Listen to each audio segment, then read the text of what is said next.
Hello and welcome to another episode of the Chinese History Podcast. I'm your host for today's episode, Yiming Ha. Among the most famous pieces of Chinese art is the Qingming Shanghe Tu, known in English as Along the River During the Qingming Festival. It is attributed to a Song Dynasty painter in the 12th century and captures various aspects of daily life in the northern Song capital city of Kaifeng, also known at the time as Bianjing or Dongjing. The painting depicts a bustling commercial city where people from all walks of life and all levels of society mingle together. Indeed, during the Northern Song period, Kaifeng became a huge commercial center and its population grew to an unprecedented level, with more than 1 million residents and hundreds of thousands of soldiers. It was the most populous capital city in Chinese history, and by far the most populous city in the world at the time. It goes without saying then that supplying such a city would have had a huge impact on the environment and ecology of China. To shed more light on this issue, I spoke to Dr. Yuan Chen, a postdoctoral associate at the Franklin Humanities Institute and Global Asia Initiative at Duke University. She received her PhD from Yale University and was also a visiting professor at Boston College. Her current research focuses on the environmental history of premodern and early modern East Asia, and she is working on a book manuscript that seeks to explore the environmental changes of Middle Period China from the view of the imperial capital of Kaifeng and Kaifeng's ecological and economical connections with its diverse supplying regions in China and beyond. Her works have been published in several historical journals, and her teaching interests also include Chinese history, Tokugawa Japan, early modern global history, environmental history, and the Silk Road. In today's episode, Dr. Chen will talk to us about the broader environmental changes in China at the time, how that was related to Kaifeng's consumption, why Song Kaifeng was so unique, how Song Dynasty scholars searched for a more sustainable lifestyle, and finally, what lessons we can draw from the history of Kaifeng in our own search for sustainability today.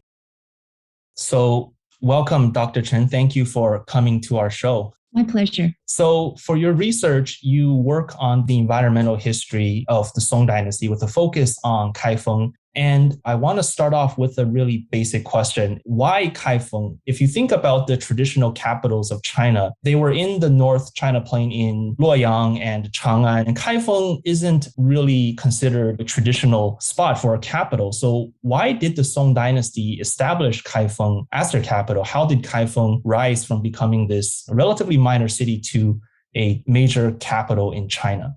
So it has been a tradition for the Chinese dynasties to build the capitals in Chang'an and Luoyang, as you just mentioned. And the Song's choice of Kaifeng as its capital was initially a temporary choice. And it was also originated from the tradition of the 5 dynasties. So the first of the 5 dynasties, the later Liang, the Houliang, its founder Zhu Wen, his military base was in Kaifeng. So when he declared himself the emperor, it was very convenient for him to say that, okay, let's just put this place as the capital. But from his time on, all the emperors of the 5 dynasties, and including the founding emperor of the Song, Zhao Kuan-yin, they all wanted to go back to Chang'an or to Luoyang, but there were a lot of difficulties. And the most prominent one was the distance.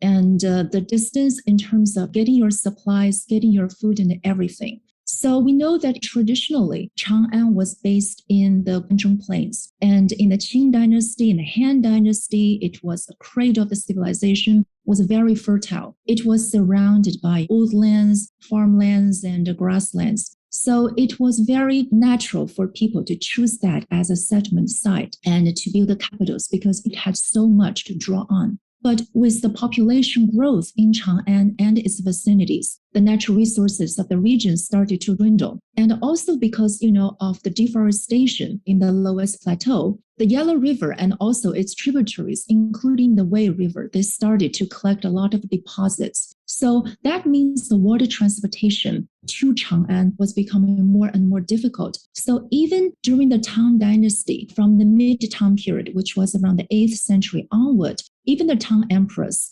they periodically go to Luoyang. They call that a 旧时, or to just get feed. Just because Luoyang was closer to South China. Luoyang was around 400 kilometers to the east of Kaifeng. That's around, in terms of miles, probably 250 miles. And if you are based in Luoyang, you can avoid the section between China and Luoyang of the Wei River that's most heavily clogged. So it was easier for the court to collect their supplies. But even Luoyang was still too far away from the east. So Kaifeng was another 200 kilometers to the east of Luoyang. So it was even more convenient to gather all the supplies in Kaifeng. And also because by the Song period, Kaifeng had already established itself as a hub of a huge transportation network. In the Warring States period, Kaifeng was not minor. It was a regional center. It was the state capital of the state of Wei, the Weiguo. It was regional mostly, but by the Song period, it had canals, it had natural rivers, it also had land routes. It already became such a prominent transportation hub that it was much more convenient to get all kinds of supplies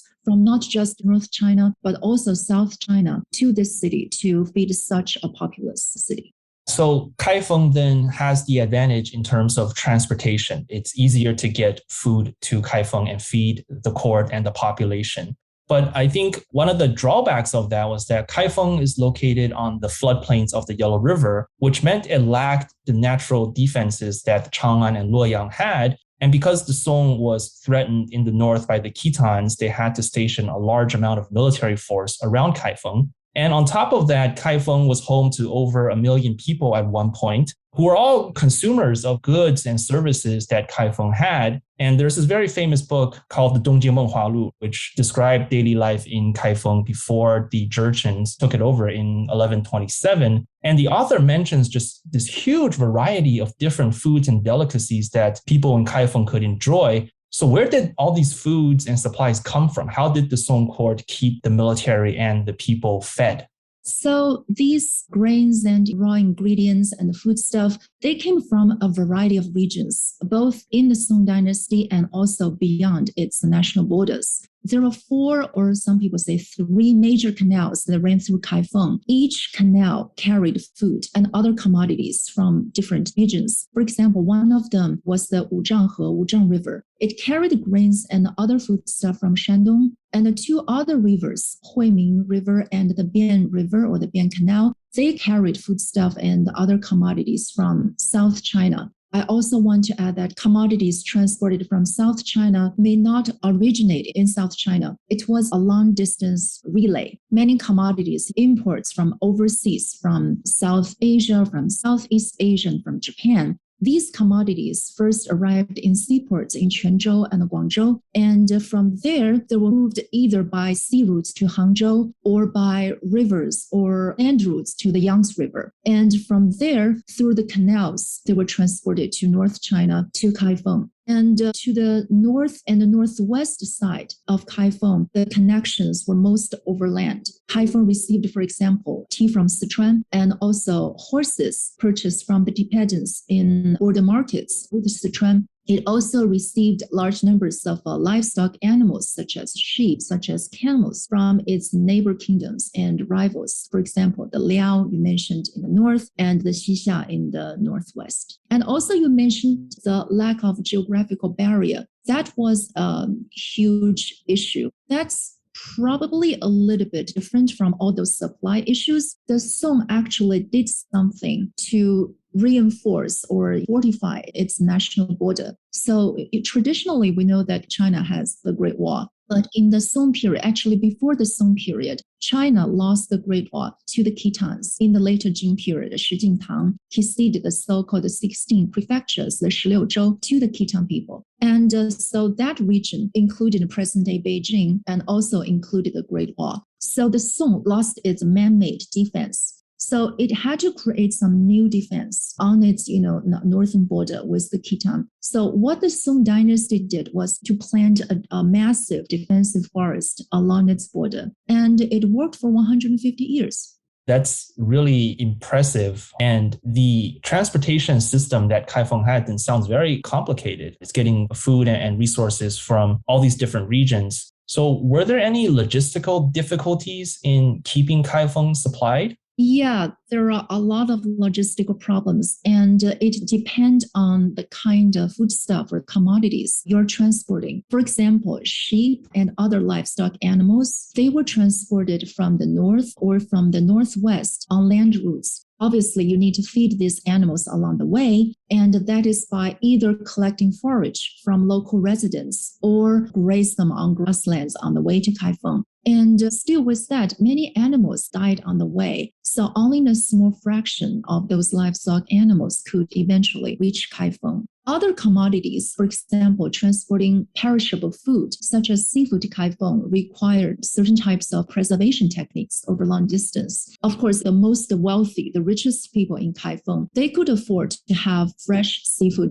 delivered to their doorstep, frozen with ice. But that was not feasible for the mass markets. Most seafood delivered to Kaifeng were preserved seafood. Preservation techniques include drying, include fermentation, and include salting. So these were all kinds of things the Song Dynasty people developed in order to adapt to the lifestyle of rely on food transported from so far away. And we know that water transportation also had challenges. The Bian Canal I just mentioned, it was the artery of Kaifeng, but it really suffered from heavy deposits from the Yellow River floods. So the canal had to be periodically cleaned and maintained, but still there were seasons that ships simply could not sail on the Bian Canal because it was so clogged and its transportation capacity was so limited.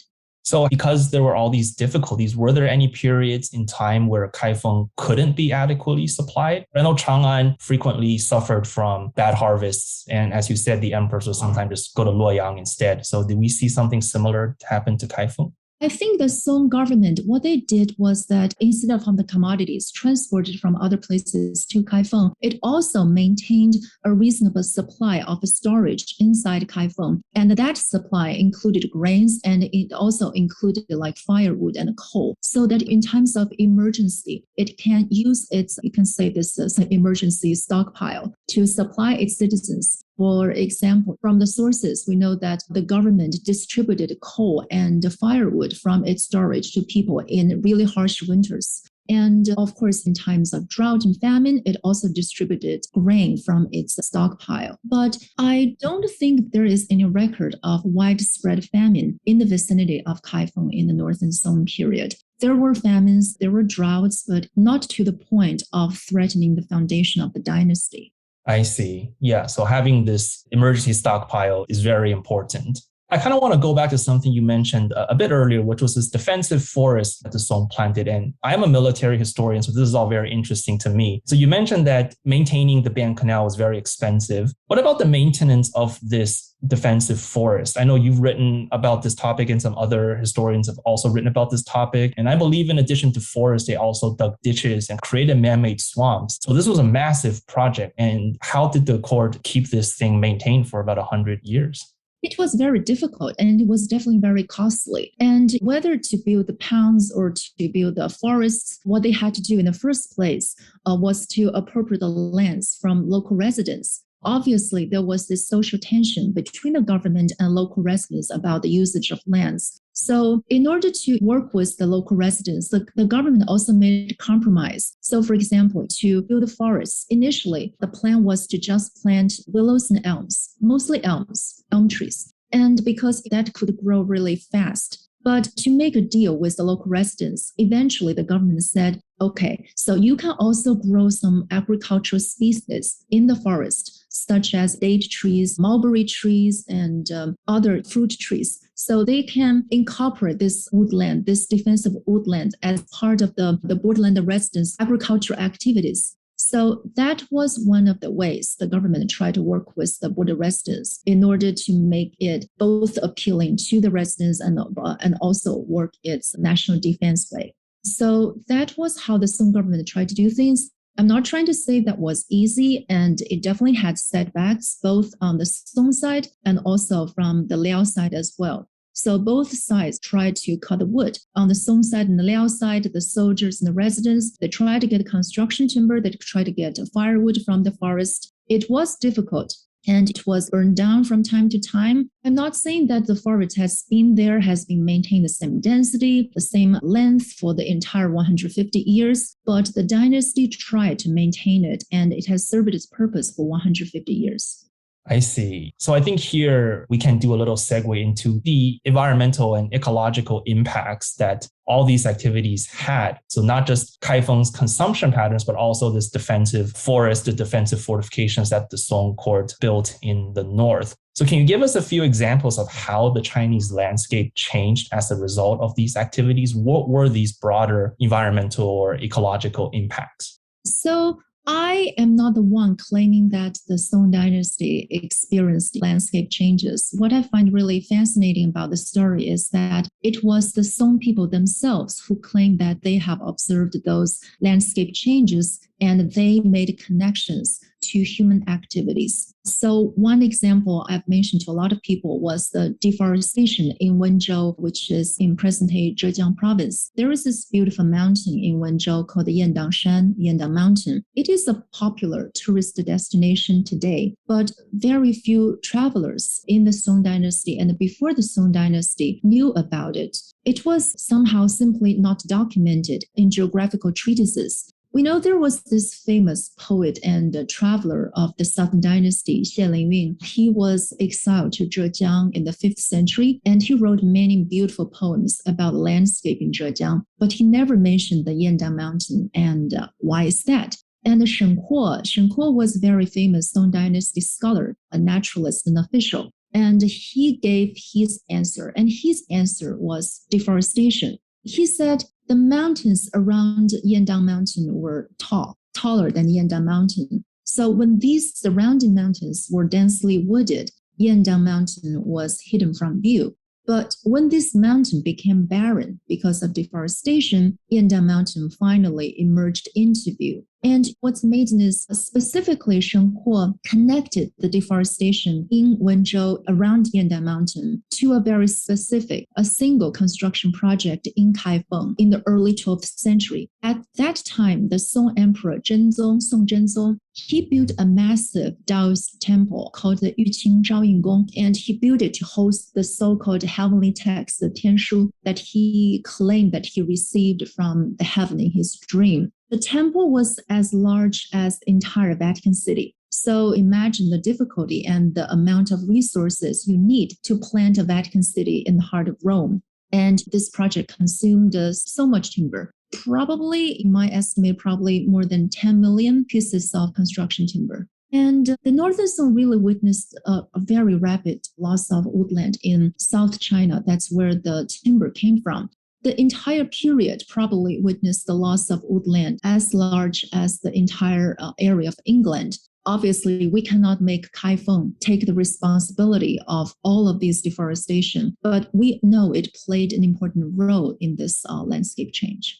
Wow, it's hard imagining not being able to see Yandang Mountain. I mean, such a famous tourist spot today. And to think that people before the Song didn't know that it existed is just mind-blowing to anybody who's seen the pictures. Right. Xie Lingyun, he was a traveler. He wrote so many poems about the places he's been to, and he was exiled to Zhejiang, which means that he had a lot of free time. And he never mentioned it in his writings. Yeah, that is so interesting. But another thing is that you mentioned there was a lot of sheep that was being sent to Kaifeng from the northern frontier. And sheep, as we know, they eat a lot of grass. And you mentioned that when they were on their way to Kaifeng, they graze along the way. So were there any impacts on that front with sheep moving down? And were there any changes to the grasslands in the north because of this movement of sheep? Yes, but I want to put a very cautious mark on this yes. Obviously, the grazing of livestock, they would contribute to overgrazing and contribute to desertification. But modern scholars also argue that moderate grazing can actually help to reverse diversification or sanctification. So I'm still in the process of trying to figure out the forces back and forth. But we do know that in the Song period, because of the consumption in the Song dynasty, especially the elite population in Kaifeng, the amount of sheep, the nomadic people in the Liao and the semi-nomadic people in Xixia that they had to raise had to grow in quantities. So because before they were just limited to their own domestic use, they do not have to consider the foreign markets. But now they had such a huge demand not overseas, but across the borders in the Song dynasty. And they had some annual quota of supplying to the Song government, both the Liao and the Xixia. And also with the Liao, the Song and Liao maintained about 110 years of peace with the Treaty of Chanyuan. But the Song and the Xixia's relationship had not always been peaceful throughout the centuries. And so for the Xixia, during peacetime, it had to supply sheep to the Song through trade. And during wartime, the Song actually looted a lot of sheep and other livestock animals from the Xixia. To supply such a market with a much larger population than its own, these nomadic people, they have to produce a lot more and they have to graze more grasslands. And what we know is that to just supply the sheep part of the Xixia and the Song trade, the Song livestock trade, Xixia had to dedicate a quarter of its most fertile oasis in order to just to satisfy this portion of the trade. And that does not include other livestock animals, and that does not include any smuggling or any non-governmental trades. So it's hard to quantify that, but we can just imagine that this impact on the grasslands in ecology. Obviously, the Song was just the start of that environmental change. And unlike the wood example that I gave by Shen Kuo, currently I do not have any example of contemporary people, either on the Song side or on the Liao or Xixia side, claiming that they have observed this landscape change in the Liao or the Xixia and make such connection to Kaifeng. So I want to be more cautious about that claim. I see. Yeah. But it does seem that there is a sort of chain reaction that what's happening in the Song is affecting neighboring areas as well, not just in China proper. Right. May not be environmentally, but we don't know how consequential it was environmentally, but definitely economically. So in your research, you actually noted that during the Northern Song period, I'd say maybe the 11th, 12th century, even a little bit before that, there was this huge spike in carbon emissions. And then this was followed immediately by a very steep decline. So why was this the case? Why was there this big spike in the Northern Song and then immediately a decline? So it's a very tricky question because I'm still trying to figure out the full reasons behind it. But I would say that population increase was definitely one factor. And also, I would say the use of coal in China also contributed to this increase. But as I said, I want to be very careful not to draw an indefinite conclusion here, as dealing with this kind of quantitative question in the pre-modern period is full of pitfalls. It's really important to identify some factors, but we should not easily jump to any causative conclusions. So I would say population increase was a factor, and afterwards, the population decrease was also a factor that contributed to the decline. But I don't want to say this is definitely causative. I can say there is a correlation. And if we want to draw a lesson for the modern society, I want to say that probably we don't want to resort to the point that we have to reduce the population in order to achieve the drop in the carbon emission. Yeah, I absolutely agree with that. And this is just one of my curiosities. I'm not sure if the Song sources ever mentioned this, but would people in Kaifeng have had to deal with smog pollution as people in Beijing or other Chinese cities? I assume in the winter they would have to burn a lot of charcoal or wood. So would smog have been a problem for people in the Song? That's a really good question. So I don't know if we can say it's the same kind of smog that people in Beijing or other North China cities are experiencing today. But in Northern Song Kaifeng, people definitely experienced sandstorm, dust storm, or what they call the muddy rain. There are poems about the wind bringing so many dust and so many particles. The wind uprooted the trees, damaged the houses, damaged the cars, killed the birds. So there are many records of that. And I mentioned that Kaifeng was a plain. It had very little surrounding mountains, and it was close to the Yellow River. It received a lot of deposits of the Yellow River. So it has all the elements there to have some sandstorms. It had the sand. It had no mountains or very little mountains nearby. So there is no blockage of the high wind. So high wind prevailed, and it was a plain. So it had all those kind of factors for sandstorm to prevail. And that was, many scholars mentioned that as a key factor of Kaifeng, a key feature of the geography or the topography of Kaifeng in the Northern Song and also before the Northern Song.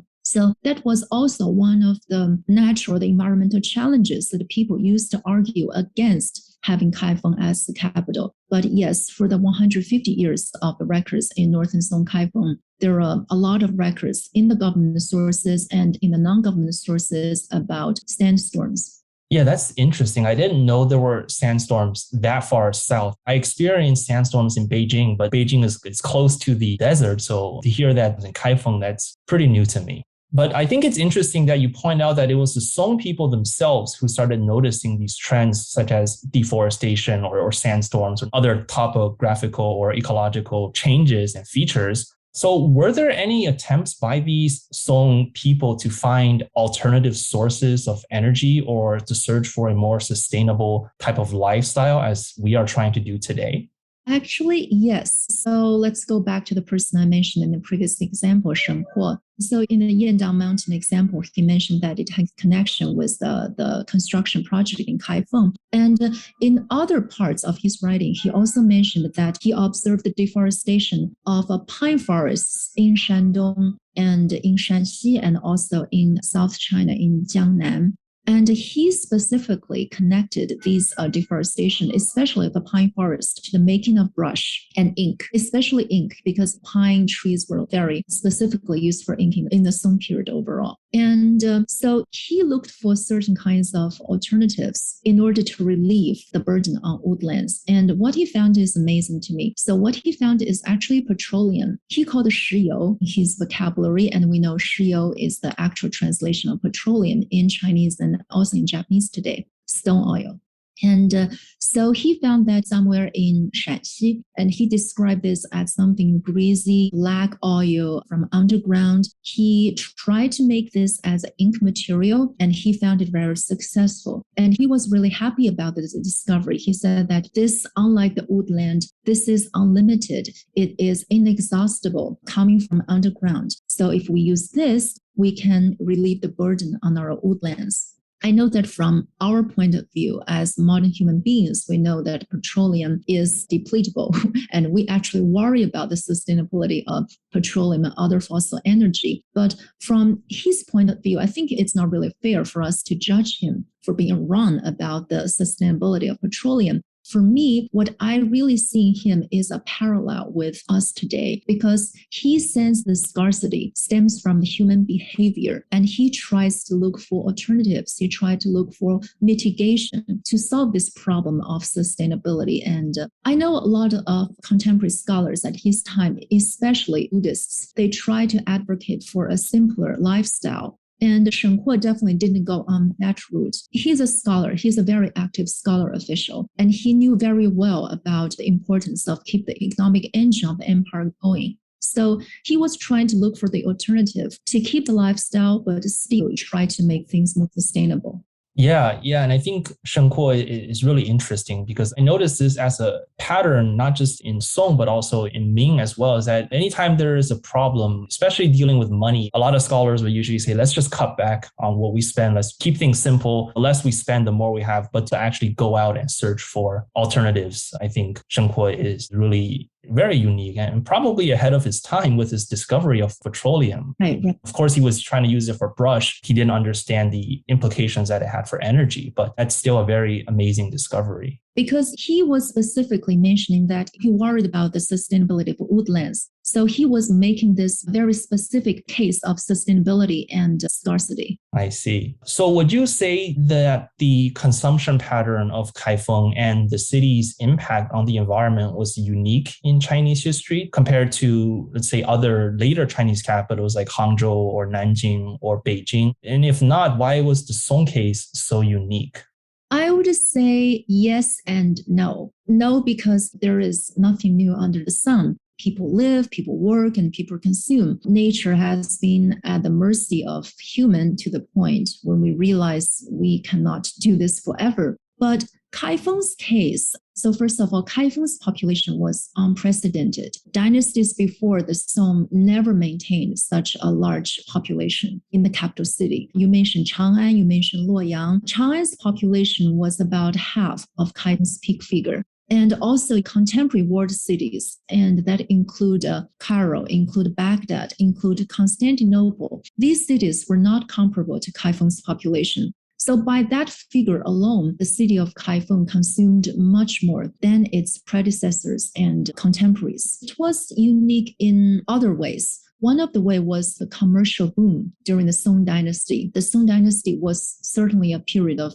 economic prosperity. You mentioned Dongjing Menhua Lu, and we know a lot of cases, anecdotal and also quantitative cases, to support the economic prosperity in the Song dynasty. In this period, people simply had more fun and they consumed more. It was the first time in Chinese history that evening markets or 夜市 appeared. The Tang Dynasty, Chang'an, the city observed a curfew, and the commercial districts in Chang'an and the residential districts were strictly separated from each other. But in Kaifeng, the commercial and the residential districts were mingled with each other. You might be just a few steps away from your favorite restaurants or food stands, and people started to eat 3 meals a day instead of 2. And I mentioned the making of brush and ink, the popularity of books and printing means there is more consumption of wood. People in the Song Dynasty, they used wood not just to build houses, but also to make paper, to make wood blocks for mass printing, and also to make ink and brushes. And this kind of scale was not seen in previous dynasties. Another unique factor was the transportation capacity. Transportation network was much more expansive, and its shipbuilding technology was also much more advanced than the earlier dynasties, including the Tang. And that really allowed the city to be greedy for food and other commodities from far away. In the town, probably only a handful of super rich and super powerful people could afford to consume things from far away. But in the Song, it was possible for even commoners to consume far away products. And that, of course, also contributed to consumption and overall carbon emission that we mentioned in the previous question. What about Hangzhou then? After the northern Song collapsed, the Song court moved to Hangzhou, and Hangzhou was also a very bustling commercial center. It was by the ocean, so it also had easy access to goods and commodities. Was there any parallels with Hangzhou and Kaifeng? Absolutely. Absolutely. So Kaifeng prospered because of its connection, not because it was Kaifeng. And Hangzhou prospered also because of its connection. And you mentioned the maritime connection. Hangzhou, because of the division of North and South China under the Jurchen Jing and the Southern Song, South China or Hangzhou may not have access to products from North China or had very limited access from products from North China. But it has this very convenient access to the maritime world. And Hangzhou was very prosperous in the Southern Song. So as comparison, in the Jurchen period or in the same time period when Hangzhou prospered, Kaifeng actually declined. And it was not because the Jurchen invaders or the Jurchen rulers did not like Kaifeng. They liked Kaifeng. They actually kept Kaifeng as one of its satellite capitals. And one of the Jing emperor, he was no longer emperor, Prince Hailing. So when he was still on the throne, he tried to make Kaifeng the main capital. So he sent a lot of resources to Kaifeng to try to rebuild all the palaces. But because the connection with South China was already lost at the time, for construction timber, for example, he could only resort to the mountains near Chang'an, actually, in the northwest. But we know that the resources around Chang'an has already been very heavily explored during the Tang period and before the Tang period. So by the time of the Jing period, there was very little to be explored over there. So the dynasty had to go really deep into the mountains over there to retrieve some good quality transportation timbers. But the prosperity of Kaifeng was not because of those grand palaces, but because it had such connections to sustain such prosperity. And in the Jing period, at the end of the Northern Song, we know that the Jing invaded Kaifeng, the Northern Song in 1127. The court retreated to the south and made Hangzhou its temporary capital. Still, some Song loyalists still stayed in North China. And 1 year after the Song retreated to the south in 1128, a Song general, his name is Du Chong, he tried to deter the Jing army. And what he did was to breach the Yellow River dike.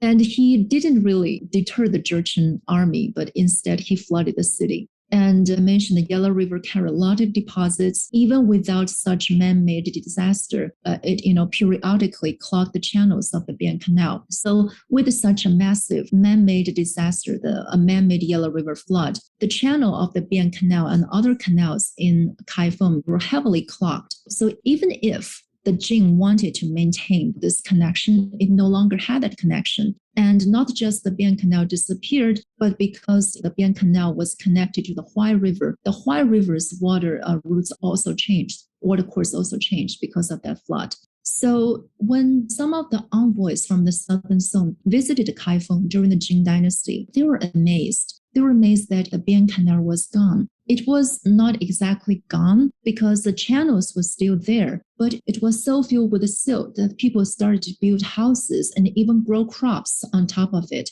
It was no longer a city of rivers. It was no longer a city of connections. It was just a city, a hinterland city in North China that had very little resources. It may had remains of the palaces that the Jin Emperor tried to build over there, but it was just a hinterland city. Yeah, and I think in a lot of ways that's very unfortunate because to my knowledge, that wouldn't be the only time Kaifeng was flooded. It was also flooded at the end of the Ming Dynasty as well. And the flooding of the Yellow River to deter the detergents also kind of reminds me of the Second Sino-Japanese War, where they flooded the Yellow River to try to deter the Japanese as well. Yeah, it's not the first time they tried to weaponize the Yellow River. It never worked. Yeah, except to cause a lot of suffering for people.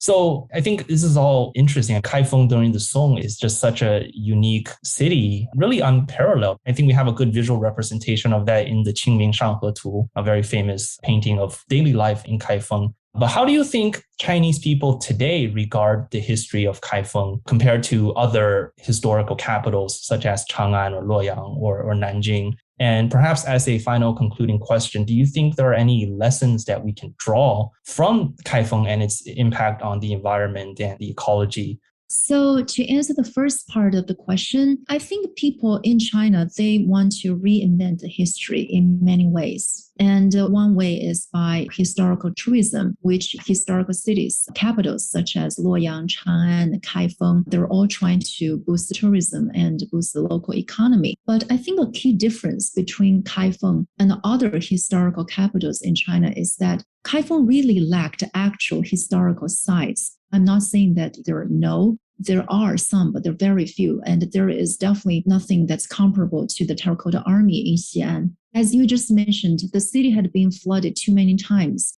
The flood I mentioned in 1128 was not the first time, and it was not the last time. The Kaifeng we see today is built on top of several older Kaifeng cities built in previous dynasties, including the one built in the Northern Song. And the historical sites in Kaifeng were mostly not from the Song period, with very few exceptions, such as the Iron Pagoda. So when you visit the city, you probably see very little actually from the past. You probably see people today trying to recreate or remake a past for propaganda or for other reasons. But the real Kaifeng of the Song dynasty probably only exists in Qingming Shanghe Tu or Dongjing Menhua Lu that you mentioned. And to answer the other part of your question, what lessons can we draw from Kaifeng? Pre-modern scholar officials usually like to compare history with a mirror. The past is a mirror. It can reflect the present, and it can also reflect the future. I think medieval Kaifeng can offer us so many lessons about the present and about our future. I think one lesson we can learn is the importance of maintaining connections in a modern society. As we know, Kaifeng prospered not because it had the grand palaces or the pagodas or the temples. These were the products, not the reasons behind its prosperity. And the reason behind Kaifeng's rise, I believe, was its connections to China and also to the rest of the world. And when such connections were cut after the 1128 Yellow River floods that I mentioned earlier, and when the Jurchen rulers that took over Kaifeng afterwards failed to restore the city's connections, the city just went downhill. 1,000 years later, the once splendid royal capital, the largest city of the world in the medieval period, is now just a small city that very few people outside of China have ever heard of. I think we can say in some way that Kaifeng prospered in a very modern way. It was in the same way the modern cities such as, how New York, Hong Kong, and London have risen to where they are today. And these cities are prosperous not because they have skyscrapers. They are prosperous because they maintain all kinds of connections with the rest of the world, just like Kaifeng did in the Song dynasty. And such convenience has brought so much wealth and opportunities to these cities and their people. And however, from Kaifeng, we know that these connections can be very fragile. We know now these connections are being interrupted by the pandemic. If we can learn anything from the decline of Kaifeng, we should probably try all we can to restore the supply chains and keep all the connections, whether they're physical or virtual, whether that's commercial or diplomatic. I think once these connections are gone, or once those connectors are gone, the prosperity of a city or even a country can be just ephemeral. Another lesson that I have learned from studying medieval Kaifeng, or maybe I should call this an inspiration, is how premodern people like us today already worried about sustainability, and they also actively searched for alternative energy. Just like us today, I mentioned the Song Dynasty people, they also felt the urgency of scarcity, and they actively looked for solutions for a more sustainable future. Even though nowadays we know the so-called sustainable energy they found, petroleum that I mentioned earlier, is actually depletable. I think their concerns over the future of humanity, their concerns over the precarious relationship between man and nature still concern us as much as 1,000 years ago. I would say that the quest for sustainability has been and will continue to be a very bumpy road. But the inspiration we can get from the Song Dynasty is that this quest, for sustainability will go on. Yeah, and I think those are really excellent points. I mean, when you just mentioned about the fragility of the system, we're still feeling the impacts of it now with rampant inflation, semiconductor shortage, right? All these supply chain issues really speaks to just how fragile our own system is, even after all these years, even with the growth of technology, and especially the problems we're facing today. To see that people in the Song, like Shen Kuo, was already trying to find sustainable means to live, I think in some ways it's inspirational that ancient people have this ideal, we should try to do better as well. Absolutely. Thank you so much, Dr. Chen, for coming to the show and sharing all this wonderful information about Kaifeng and the broader environmental and ecological changes in China during that time. I certainly learned a lot, and I'm sure our listeners also find this very interesting and learned a lot as well. So thank you once again. Thank you for the opportunity. So that concludes our interview for today. Thank you so much for listening to the Chinese History Podcast.